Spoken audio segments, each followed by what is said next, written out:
in the beginning, and it's not just beneficiary to the horse, but it's also really for the beginning rider. Because I always believe that a rider should learn, even in the beginning when they're beginners, is to be able to move the horses a little bit around so they become aware of where the horse is under their bodies. Jan, why don't you again pick up your reins and put them a little bit between your leg and rein if you can. And what we do is so that we don't get stuck, because I don't believe that there is an exercise to a horse or a rider if they're standing still. If I'm standing still here, I'm not exercising, am I? But the point is, so what I want to try to make sure is that the horse is in motion. So you want to feel that when they do a turn on the forehand, that they don't just put their foot in the ground and just turn like this. That's not an exercise. It's kind of like me standing here and doing this.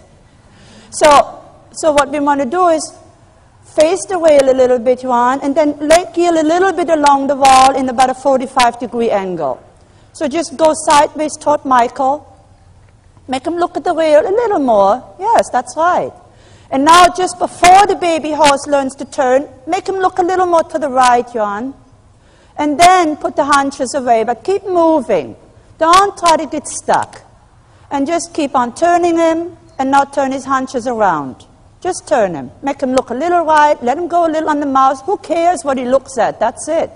And just keep turning. That's it. That is the turn you will get normally in the beginning. They're not all of a sudden stay on the pit and just go like this. You know, I mean, that's not what they're going to do right from the beginning. They're going to have to learn how to do it. On the next long side one, just do it again. Just kind of face a little bit the rail. Try to go a little sideways. Don't be annoyed or upset. It doesn't make a difference if he looks a little. Just go sideways as much as you can. Find yourself a spot where he will do it nicely. And then just turn again the haunches to the right while he keeps a little motion in the front legs. So it's that he describes a larger half circle behind than he does in the front. And now just relax. Just sit still. Let him turn. That's a boy. And give him a pet. And that is a very nice, easy way to train the horses.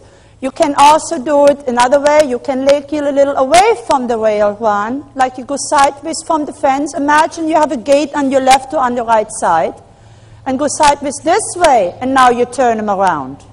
And now you turn him off your right leg and let him swing behind you to the left. And then you go on. Give him a pet. And that is the way you start those things. And then naturally you want to try to see that you keep a connection on both reins. The reason the turn on the forehand is done in the dressage ring, naturally, for your training, is to move him from the new inside leg to the new outside rein. Now, you see, there is the reason for the exercise. In the beginning, it's just to make him more pliable, more obedient to the leg. But toward the end, then you become a little more and say, okay, now, you're going to have to do it a more specific way. You're going to have to stay nice and gathered on the outside while you go away from the inner leg. Not dropping my inside rein, but still staying on the connection, ending up with just a slight pole, slight bend in the pole, not a lot in the body.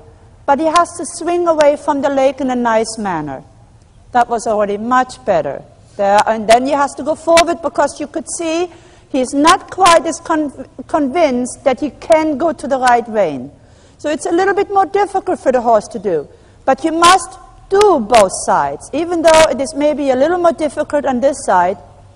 But doing both sides will help the horse to become equal in the long run.